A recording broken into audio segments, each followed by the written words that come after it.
det egentlig ikke så mye mer for meg å si enn å gi ordet til Linda Eide. Kul og fantastisk, og får oss garantert i feststemning.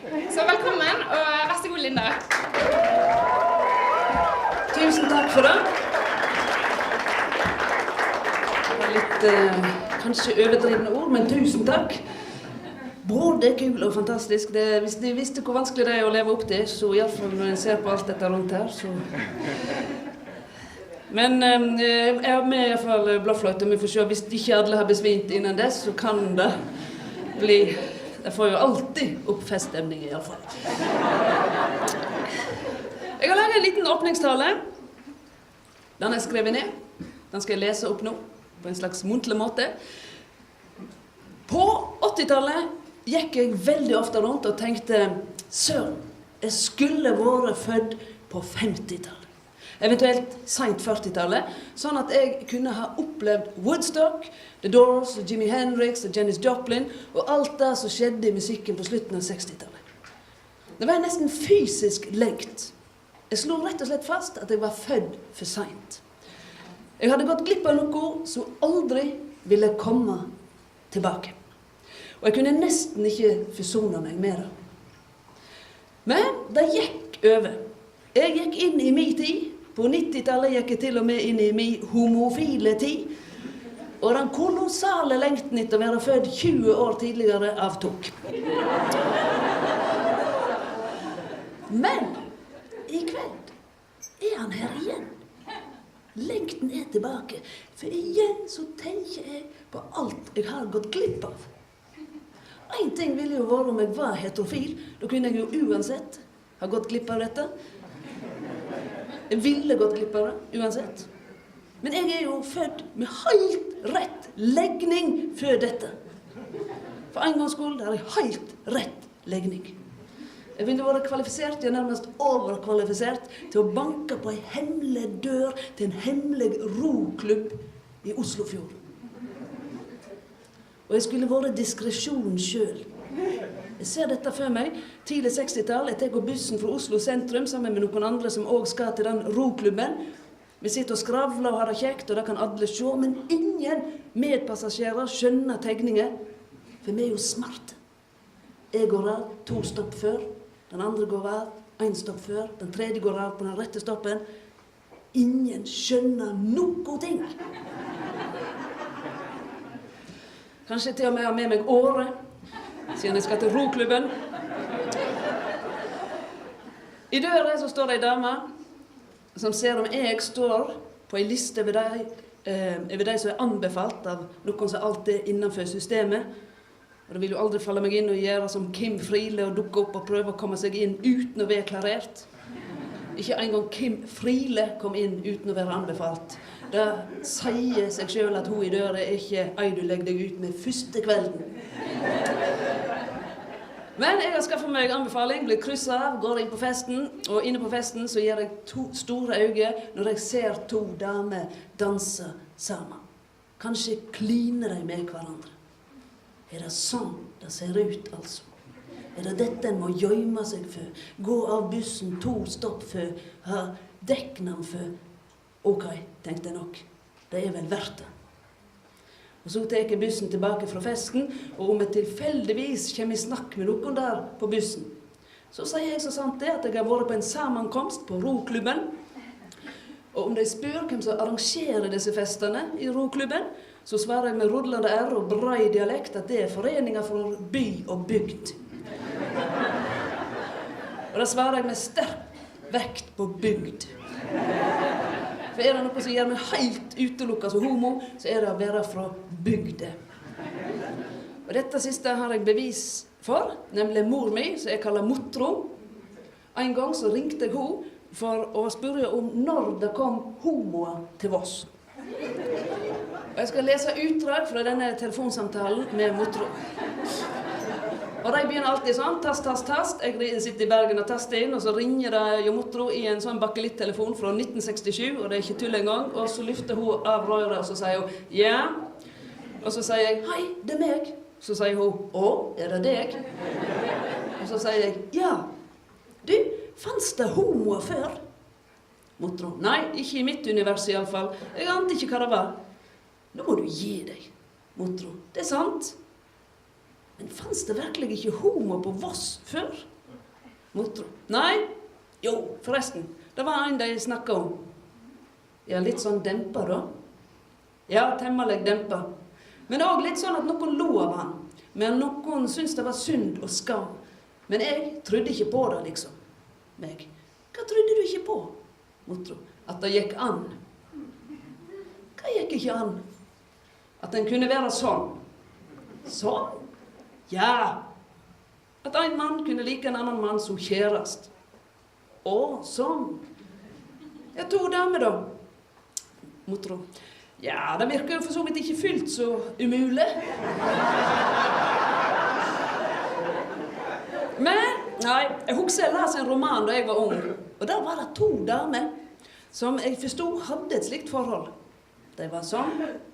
Ja, sånn også. For de hadde også forhold til menn.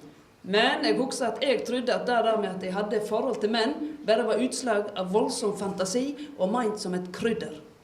Ikke at det var noe som kunne gå an i virkeligheten. Meg. Men når kom det homoer til Voss i virkeligheten da? Motro. Nei, altså, jeg vet ikke. De har bare sneket seg inn litt etter litt. Det har jo ikke skjedd sånn plutselig. Før trodde vi at vi kunne se det på dem, i alle fall på menn. Og det er jo faktisk ikke så lenge siden jeg forstod at det ikke nødvendigvis er sånn. Meg, så du på Per Christian Foss at han var homo? Motro. Nei, det tenkte jeg faktisk ikke at han var. Men nå når jeg vet det, synes jeg faktisk at en kan se det på. Meg, tenkte du noen gang tanken da du var gravid at du kunne få et homofilt barn? Motro.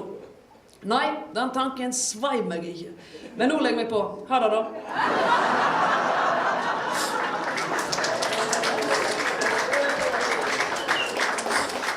Ja, såpass lite synlige har jo homofile vært på bygdene. At Noregs bygdeungdomslag senest for 15 år siden hadde en kampanje som heter Gay på landet. Skulle gjøre det litt enklere å være gay på landet. Og jeg ble invitert til Olvik i Hardanger, i ungdomshuset. Der skulle Linda Eide snakke varmt og hjertelig om det begretten gay på landet. Og annonsen var rykket inn i avisen. Og jeg følte meg ikke helt komfortabel, men jeg følte at jeg burde stille opp for saken. Og det var smekkefullt.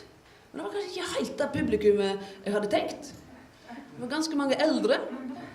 Men jeg la meg i vei og snakket, og følte jeg var åpen, som en låvedør. Om å komme ut, og problem og gleder, og jeg følte kanskje at stemningen var litt rart. Litt rar. At det liksom lå en forventning i luft om at snart skulle de vel få le. Men jeg hadde lagt opp til litt mer alvor enn latter, og jeg kjente meg, ja, veldig åpenhjertig og ganske sånn naken. Og i hvert fall helt tom da det var slutt. Og etterpå, da det var slutt, så skjønte jeg på spørsmål og litt på praten at den annonsen i avisen, den hadde mange misforstått. Gay på landet stod der, men de fleste hadde tenkt at det stod gøy på landet. Linda Eide kåserer over tema gøy på landet. Og der satt disse gamle, sprengforventningsfulle for å høre alt som er moro på landet. Og det de fikk var min og andre sin komme ut historie. Det var ganske pinlig. Men selv om jeg altså er fremdeles litt eksotisk når jeg er på landet og i bygdene, så er jeg født for sent. Til og med da jeg kom ut sånn cirka rundt 93 og gikk på Finken i Bergen, så hadde det mest spennende alt skjedd. Rett nok bare noen få år før, men det var for sent. Jeg fikk ikke oppleve disse legendariske kvinnekveldene som de jeg ble kjent med kunne fortelle om. Og det er de som jeg kjenner som liksom var 4-5 år før, så jeg kan fortelle historien om hun dama som var så forbannet på den andre dama, som kanskje hadde prøvd seg på dama si dame, og nå stod dama der og trua denne andre dama med 2 knytte hender, og stilte det ganske aggressive spørsmålet: Haukeland eller Garde? Underforstått, skal jeg skade deg, eller skal jeg drepe deg? Sant, det er bare sånn som jeg får fortalt, aldri opplevd, men takk til informantene. Jeg har jo vært på sånn kvinnekveld en gang, og jeg har jo sett oppløp til drama, og jeg har til og med vært med i lesbisk kabaretgruppe. Og det er jo nesten litt sånn Berlinsvung, det vil si, da. Lesbisk kabaretgruppe. Men på det at den tiden da det å være lesbisk var så spesielt og annerledes, at det ble kule subkulturer og kule fester og et kult uteliv og ville historier av det, den tiden føler jeg at jeg har gått litt glipp av. Nå er jeg innhentet av den åpne tiden. Vi har fått lov å gifte oss, få unger, ikke jeg for så vidt, men jeg har fått lov. Men ja, jeg skjønner hva jeg mener. Vi er nærmest for litt gråe å rekne, både homsene og lesbene. For det er så mye mer mellom homo og hetero som jeg nesten ikke visste om på 90-tallet. Den som går inn i alle bokstavene til den gruppa vi nå tilhører, skjønner det. LHBTI. Å være 100% lesbisk eller 100% homse er omtrent like spennende som å være 100% gråstein. Sett med vår tids LHBTI-briller har jeg så rett legning at jeg nesten ikke er skeiv. I vår tid så syns folk det er mer rart og uforståelig at jeg ikke har bil, enn at jeg ikke har lyst på menn. Og hvorfor er det slik? Jo, fordi vi faktisk fikk de rettene som de som sneik seg inn på roklubben drømte om, og noen av de kjempet for. Vi ble likestilte og normaliserte til en stor grad. Og det går jo ikke an å henge med nebbet for det. Jeg elsker at det for det meste i alle fall er slik at legningen min er like oppsiktsvekkende som regn i Bergen. I normal år. Men når jeg ser den utstillingen, så de skal se enda mer på, så går det an å tenke at jammen hadde det en verdi å være en del av den prosessen fram mot aksepten, fram mot offentlighet. Fram mot det å kunne gå på en uteplass og ikke bli kastet ut fordi du flørter med en av samme kjønn. Fram mot det å rive ned det som dekker til vinduene på den homofile uteplassen. En gang var det å si setningen «Jeg er homofil». Et svev og et sprang, en hemmelig betruelse. I dag er det en saksopplysning. På veien mellom disse to tilstandene så ligger det en kolossalt innholdsrik og spennende historie. Og en av disse historiene er altså det skeive utelivet. Det helt nødvendige og livsbejaende utelivet.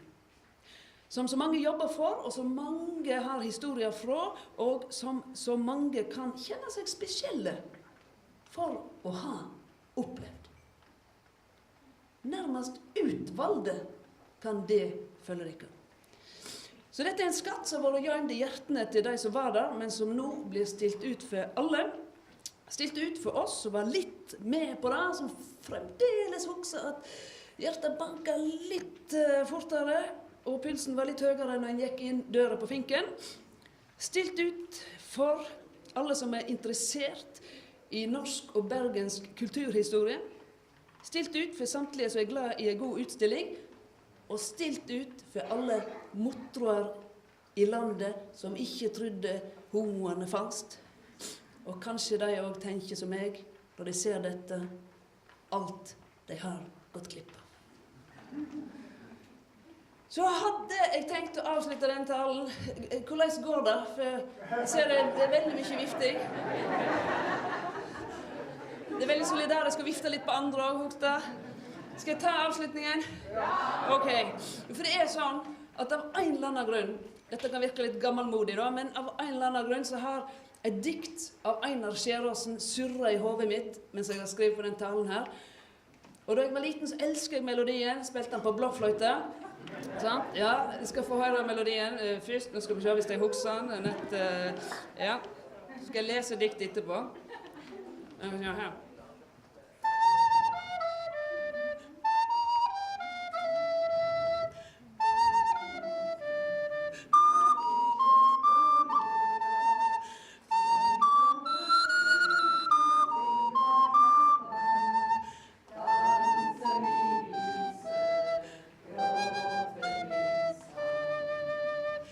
Der kunne de jo første verset.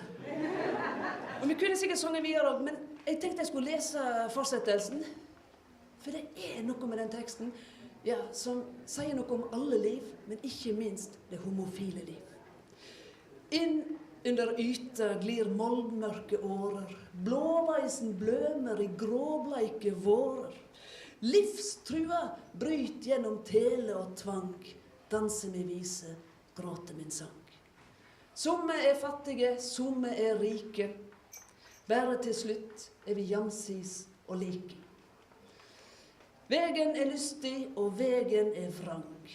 Danse med vise, gråte min sang. Friere er vi, om vona er lita. Nunn om Berit, så får du Abrita. Drøm på din stein, at du sitter på et fang. Danse med vise, gråte min sang.